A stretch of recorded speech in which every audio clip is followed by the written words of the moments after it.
soy el secretario general del MADOC en Granada. En la sede del MADOC lo que se gestiona es la enseñanza y la investigación en el ámbito del Ejército de Tierra. Desde ahí se dirigen todas las academias militares, se dirigen todas las investigaciones que están orientadas a saber hacia dónde van la seguridad, los conflictos bélicos, para que el Ejército español pueda estar en las mejores condiciones para enfrentarse a esos retos, a esos desafíos que pueda haber en el futuro. Luego las unidades, lógicamente, todos esos estudios los tienen que llevar a la práctica y aquí tenemos al general jefe de la Brigada de la Legión, que ha sido designada Brigada Experimental, y todos los que algunos cerebros piensan en Granada, luego lo tiene él que llevar a la práctica con muchas dificultades, porque sabemos que la experimentación siempre es muy complicada. Dicho esto, para aclarar un poco de dónde vengo y cuál es la razón por la que se me ha invitado, bueno, había que enmarcar estas jornadas, porque verán que somos todos militares. ¿Por qué los militares hablan de seguridad y defensa, de ciberseguridad, de cuestiones de informática? Bueno, porque todo es, al fin y al cabo, seguridad. A mí me gustaría que se llevaran una idea fuerza muy clara. Sin seguridad no hay bienestar y no hay progreso. Hoy estamos aquí reunidos porque esta mañana hemos podido levantarnos, hemos encendido las luces, teníamos agua corriente, hemos podido cocinar porque había alimentos en nuestra nevera, hemos venido en autobús, en coche, en moto, hemos podido repostar para que esos vehículos funcionaran, nadie nos ha asaltado por las calles, nos hemos reunido en unas instalaciones que están mantenidas gracias a que todo esto es gracias a que hay una campana de seguridad que nos protege. No es tangible, es algo que muchas veces y desafortunadamente, especialmente la gente joven, da por descontado, que es algo que es consustancial a nuestra propia existencia. Y no es así. Los que hemos tenido, no voy a decir la suerte, pero el reto profesional de participar en escenarios de conflicto, nos damos cuenta que el 70% del mundo no disfruta de esta seguridad que nosotros disfrutamos. Y esa seguridad es la que nos proporciona el bienestar, el progreso del que disfrutamos en muy poquitos países. Por lo tanto, ese bienestar, ese progreso, hay que protegerlo. Y esto no es algo nuevo. Pasa, por favor. Ahí en esa transparencia tienen un Castro celta, tienen el Imperio Romano en su máxima extensión y una visión del mundo. ¿Qué quiero reflejar con esto?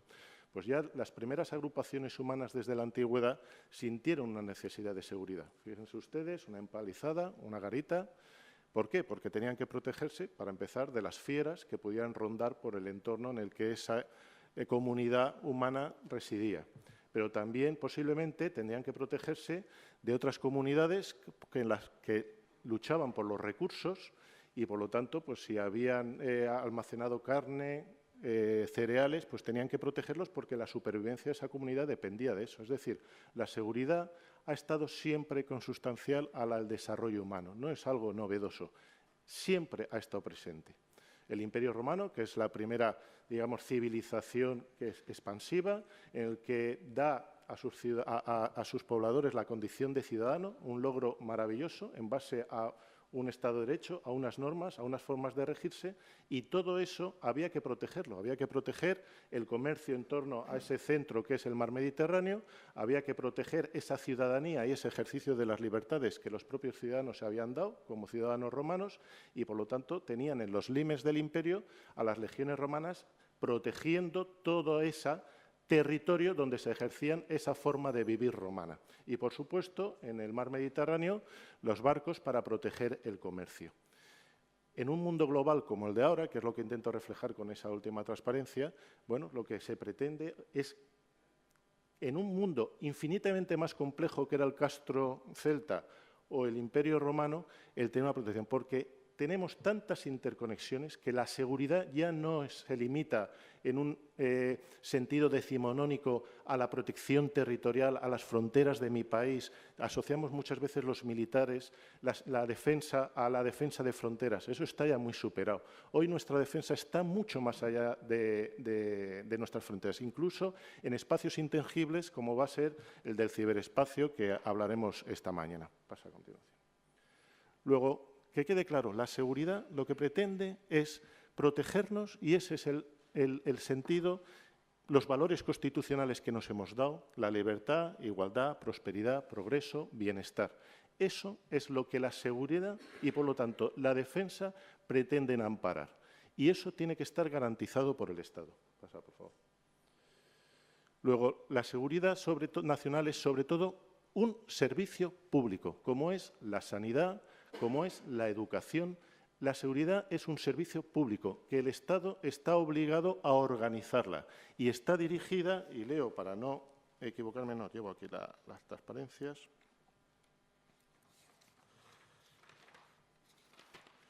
A proteger la libertad, los derechos y bienestar de los ciudadanos, y lo pongo, si ven esos círculos concéntricos, justo al centro, porque no olvidemos que lo que garantiza nuestra Constitución, lo que garantiza el régimen de libertades es nuestra libertad e igualdad como ciudadanos. Ese es el centro de toda Constitución y de toda sociedad democrática. El ciudadano es el centro de gravedad.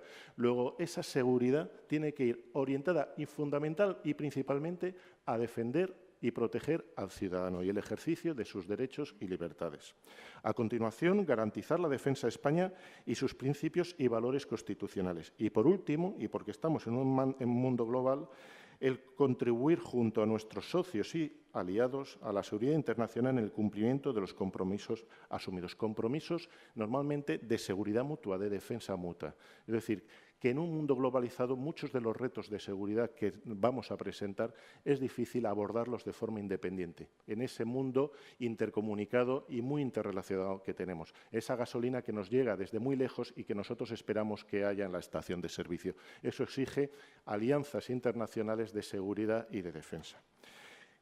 ¿Qué rige ese servicio público? Pues 4 principios rectores que los tienen ahí abajo. Unidad de acción. Esto no puede ser una cosa que cada uno vaya concibiendo la seguridad de forma independiente. Tiene que estar dirigida y dirigida al más alto nivel, que es el del Gobierno del Estado. Y ya veremos al final de esta charla, que pretendo que sea muy breve porque solo es el marco de presentación de lo que vamos a hablar de Unión Europea y de ciberdefensa, esa unidad de acción tiene que desarrollarse con un mando único y al más alto nivel. Todas las administraciones, todo debe estar dirigido por un solo único elemento rector.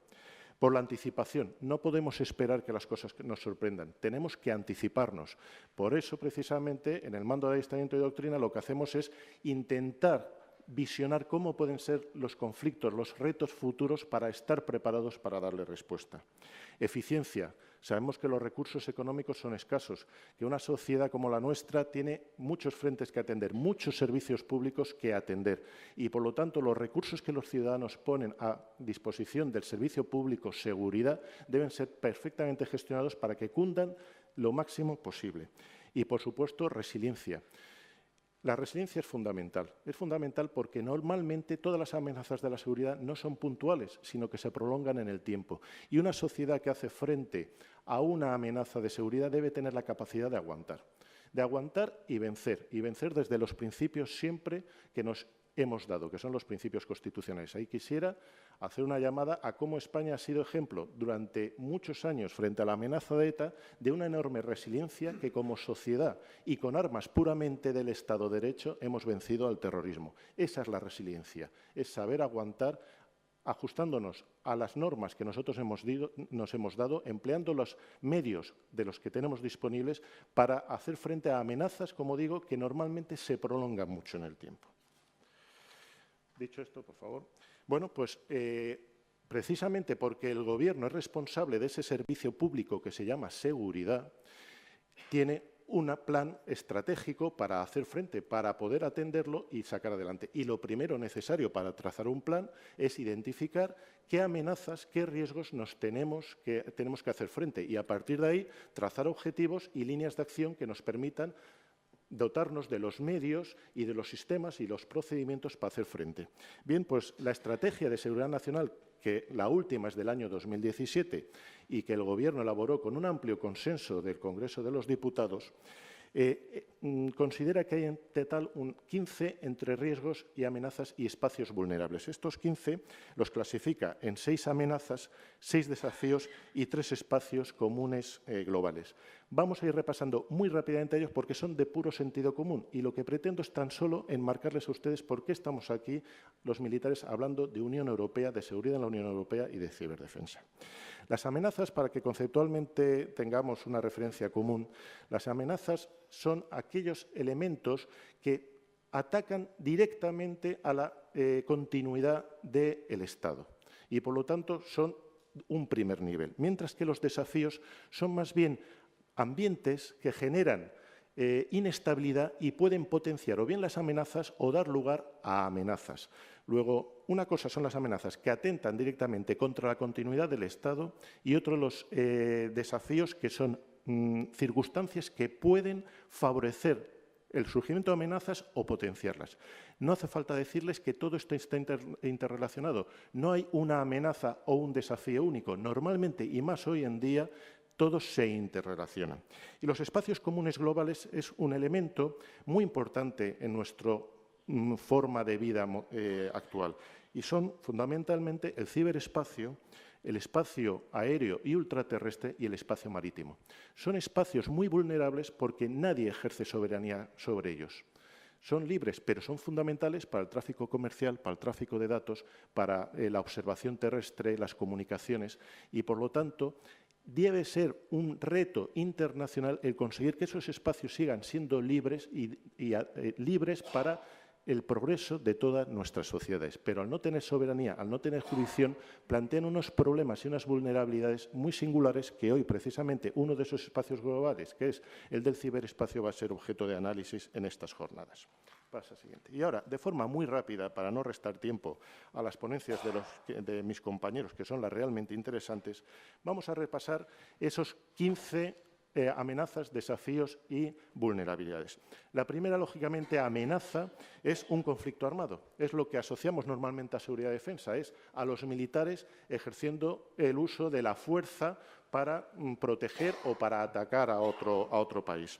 Bueno, pues el conflicto armado en la estrategia de seguridad nacional, que lo que hace es identificar esos retos, esas amenazas y asociarles un objetivo, que es el que tienen ustedes al pie y que no vamos a ir gastando tiempo en analizar cada uno de ellos. Solo me detendré en este por ser el militar y el que me resulta más familiar y más fácil de difundir.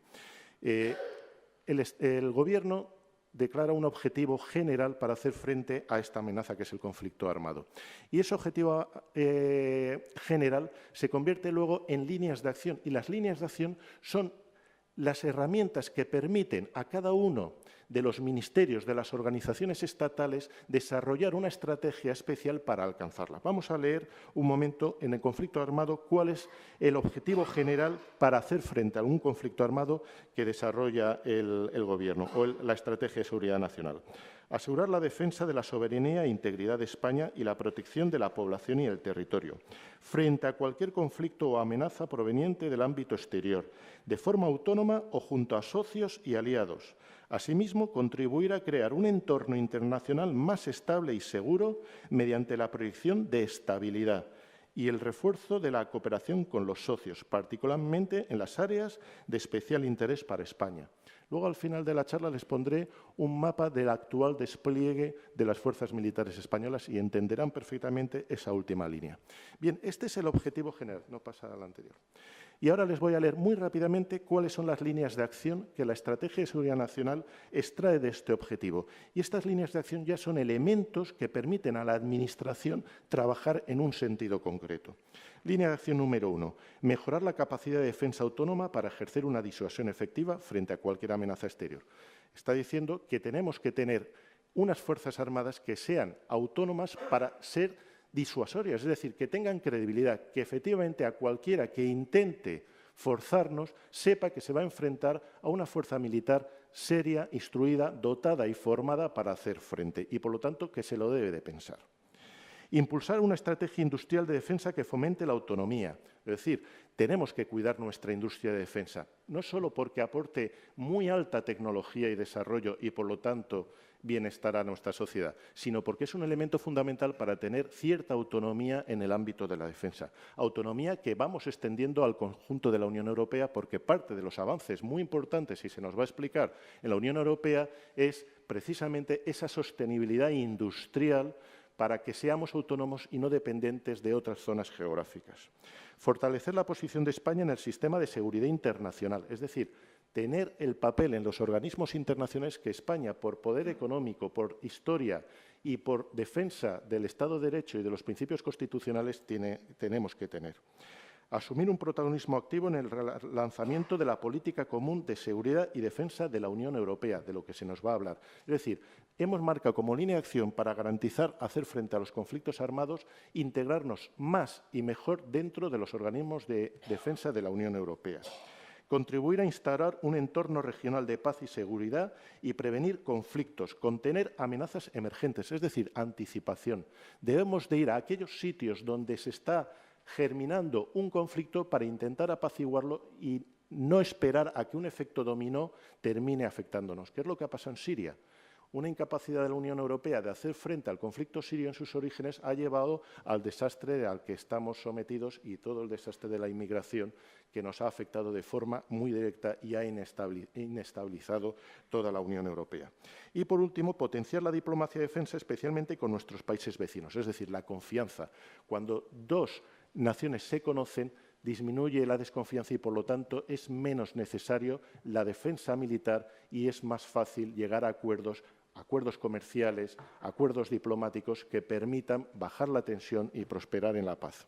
Dicho esto, y sabiendo que todo lo que vamos a repasar tiene objetivos generales y líneas de acción, que pueden leerlas y aprender más sobre ello acudiendo a la página web del Departamento de Seguridad Nacional, donde este documento, que es la Estrategia de Seguridad Nacional, viene relacionado y saber, dentro del área de interés que les interese, saber cuáles son esas líneas de acción. Bien, pues pasamos rápidamente. La amenaza número 2 identificada en la Estrategia de Seguridad Nacional es el terrorismo.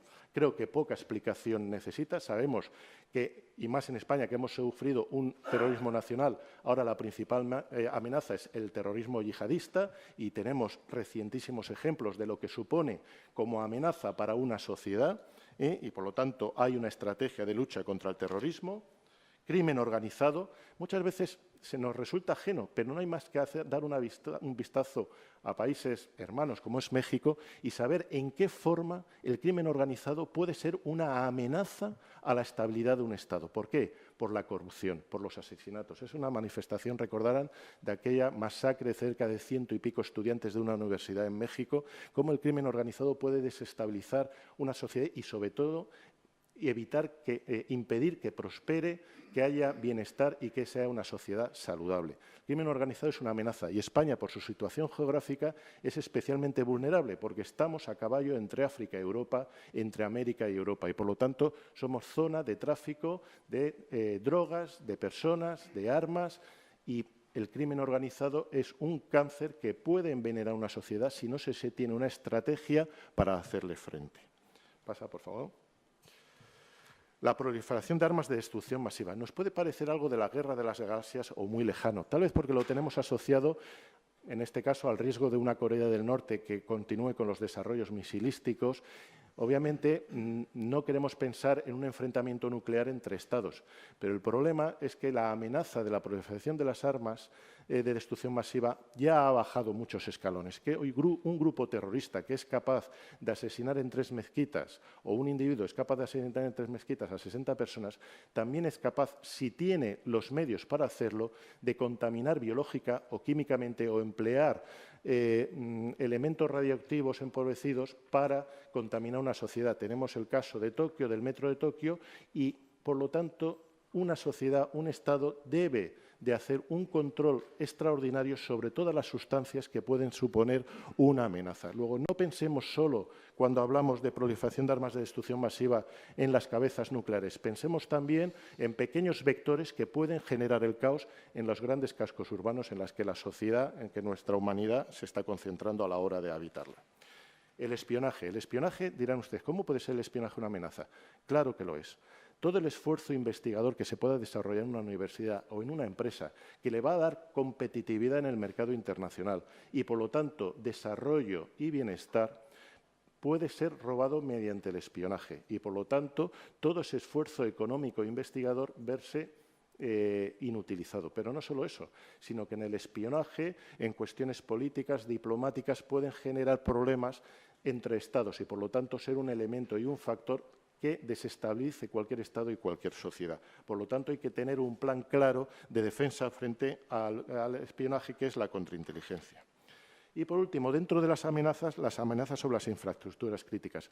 Vivimos en un mundo sumamente delicado, una sociedad muy delicada, en que dependemos de electricidad, dependemos de datos, dependemos de fuentes de datos bancarias, unas presas, centrales nucleares, elementos en el que una amenaza dirigida directamente a una de esas infraestructuras puede desencadenar un efecto dominó sobre la sociedad, generando una gran inestabilidad que incluso pueda deteriorar un Estado. El ejemplo que tenemos más reciente, en Venezuela, el problema que han tenido con la red eléctrica. Fíjense cómo una suspensión de la red eléctrica, provocada o no, porque no lo sabemos, puede generar una enorme inestabilidad como para acabar con un gobierno en un Estado. Continuamos. Ahora pasamos a lo que se consideran desafíos, y son esos elementos que pueden hacer surgir amenazas o potenciar unas amenazas latentes que cualquier Estado puede tener. La primera es la inestabilidad económica y financiera, que en España la hemos sufrido con la crisis. Cómo esa inestabilidad genera malestar social y es un vivero para que surjan otras amenazas. En España han surgido, lógicamente. Y, por lo tanto, hay que tener medidas que son no solo nacionales, sino internacionales, que eviten esa inestabilidad económica y financiera. Precisamente ahora estamos viviendo un momento delicado y es este pulso internacional entre Estados Unidos y China sobre sus mercados y aranceles. Los aranceles atentan directamente contra la estabilidad económica y financiera, porque puede hacer que nuestra industria o nuestra producción en determinados bienes no sea exportable y, por lo tanto, esas industrias quiebren y generen inestabilidad económica. Luego, fíjense las connotaciones internacionales que tienen estos ambientes y cómo hay que controlarlos, porque puede lugar a amenazas. No será la primera vez en el mundo que por aranceles se llega a un conflicto armado o por recursos fundamentales como fue el carbón y el acero en el entorno europeo a finales del siglo XIX y principios del siglo XX. Continuamos con los desafíos. La vulnerabilidad energética. España es especialmente vulnerable. España no está comunicada energéticamente con el resto de Europa. Nuestras fuentes de suministro son fundamentalmente el Golfo de Guinea y el norte de África. La inestabilidad en esos países inmediatamente llevaría a una insuficiencia energética en España y ya podrán imaginar ustedes el drama que supone los apagones o ir a las estaciones de servicio y que no haya combustible o que el combustible tenga unos precios elevadísimos. Ese ambiente de inestabilidad puede dar a una de las 6 amenazas que hemos visto en primer lugar. Continuamos. Los flujos migratorios irregulares, que es nuestro día a día. Esos flujos migratorios a los que hay que atender correctamente, no lo olvidemos, y debemos de tener todas las medidas necesarias para que sean tratados conforme ordenan los derechos humanos y procurar integrarlos en nuestras sociedades. Pero eso no significa que esos flujos irregulares no supongan un elemento de inestabilidad en cualquier sociedad y, por lo tanto, puedan dar a que surjan amenazas o potencien amenazas latentes. Las emergencias y catástrofes es también un desafío. Afortunadamente en España no hemos tenido grandes catástrofes, pero sí las estamos acostumbrados a ver en los noticiarios de vez en cuando. Eso es un elemento de inestabilidad y, sobre todo, en unas sociedades que cada vez se concentran más en grandes cascos urbanos. El 80% de nuestra sociedad vive en urbes, cada vez mayores. Imaginemos lo que puede ser una catástrofe en una de esas grandes urbes, el efecto dominó que puede provocar sobre toda esa sociedad y la vulnerabilidad que genera sobre esa sociedad y sobre ese Estado. Epidemias y pandemias. Tenemos ejemplos recientes como la gripe A o el ébola y creo que somos conscientes del problema que puede ser hacer frente no a 1 o 2 casos, sino a una enorme pandemia dentro del territorio nacional. El cambio climático, que también tenemos frecuentemente, obviamente tiene que estar en la Estrategia de Seguridad Nacional y tiene que haber una estrategia para la preservación del medio ambiente y unas líneas de acción para conseguir que a una disminución del cambio climático, no solo con medidas correctoras a futuro, sino también paliativas de lo que se está produciendo y en España en concreto con la desertización. Luego, como ven, no son amenazas puramente militares. La Estrategia de Seguridad Nacional abarca un amplio abanico de todas aquellas posibilidades que pueden, como digo, cortar el bienestar, la seguridad, la tranquilidad y el progreso de una sociedad. La vulnerabilidad del ciberespacio son estos espacios comunes que me he referido al principio. Son espacios sobre los que no hay jurisdicción, sobre los que no hay fronteras, pero que son fundamentales su libre uso para el desarrollo de las sociedades que hemos construido. El ciberespacio es una, de la que se nos hablará a continuación. La vulnerabilidad del espacio marítimo, fundamental. España es un país marítimo por la enorme costa que tiene, por el lugar geográfico en el que se encuentra con el Estrecho de Gibraltar, con un enorme porcentaje de mercancías internacionales que pasa y, por lo tanto, entra dentro de la carga de la seguridad nacional el asegurar el libre tránsito por el estrecho y la seguridad en todas las aguas territoriales. Pero no hablamos solo de seguridad desde la perspectiva de defensa, también seguridad medioambiental. Y sabemos ahora mismo la amenaza que representan los plásticos, las manchas de petróleo, etcétera, etcétera. Todo eso es parte y está trabajado en la Estrategia de Seguridad Nacional. Insisto, no es un tema única y exclusivamente militar, es transversal, que necesita una dirección única. Y la vulnerabilidad del espacio aéreo y ultraterrestre, especialmente el ultraterrestre, donde cada vez más hay satélites que aseguran desde el funcionamiento de nuestros GPS y, por tanto, la navegación hoy en día de aviones, sistemas, nuestros coches, nuestras propias vidas, hasta las comunicaciones, los partes meteorológicos, los alertas sobre huracanes. Es decir, asegurar el libre uso de ese espacio ultraterrestre es una responsabilidad internacional, pero a la que no puede renunciar cada una de las estrategias de seguridad nacional. Y toda esta estrategia de seguridad nacional, como digo, necesita una unidad de mando. Esa unidad de mando es el Consejo de Seguridad Nacional. Les he puesto la foto de la última reunión del Consejo, que fue el pasado 15 de marzo, apenas unos días. Como pueden ver, hay un único militar, que es el GEMAD. El resto son ministros, subsecretarios de los diferentes ministerios, el director del CNI y, lógicamente, el presidente del Gobierno. Estamos hablando de algo muy serio. Es decir, aparte del Consejo de Ministros, que gobierna el día a día de nuestras sociedades, el Consejo de Seguridad Nacional lo que hace es garantizar con esa presencia, amplia presencia de los ministerios más afectados, la coordinación de todas las actividades de la Administración desde el punto de vista de la seguridad, como hemos visto, energética, medioambiental, de catástrofes. Todo tiene que tener una unidad de acción, pero es transversal a toda la Administración pública y nos implica a todos. Recordarles, y con esto termino, y la transparencia del despliegue. La seguridad no es un asunto exclusivo de los militares, aunque seamos la parte más visible. Es una cuestión transversal y sin seguridad difícilmente puede haber bienestar, progreso y el ejercicio de nuestros derechos y libertades. Pasa a la última. Y termino con esta imagen del despliegue de las Fuerzas Armadas españolas. ¿Y por qué estamos desplegados allí, más allá de nuestras fronteras? Hay que romper esa imagen de las Fuerzas Armadas de defensa de la soberanía territorial, de defensa de nuestras fronteras. No, hoy nuestras fronteras están mucho más allá de las geográficas o de las políticas tradicionales. Están en aquellas zonas donde la inestabilidad de una u otra forma puede afectar a nuestra seguridad. Europa está rodeada de un anillo de inestabilidad que empieza en el mar Báltico y termina en el Sahel, esa zona al sur del norte de África. Pues fíjense que, curiosamente, el despliegue de nuestras Fuerzas Armadas está en el Sahel, en esa zona al sur del norte de África, y llega también al mar Báltico con el despliegue de una compañía de carros de combate en los países bálticos. ¿Por qué? Porque avanzando, anticipándose a las posibles amenazas, es la forma en la que podemos asegurar el bienestar y el desarrollo de nuestras sociedades. Muchas gracias.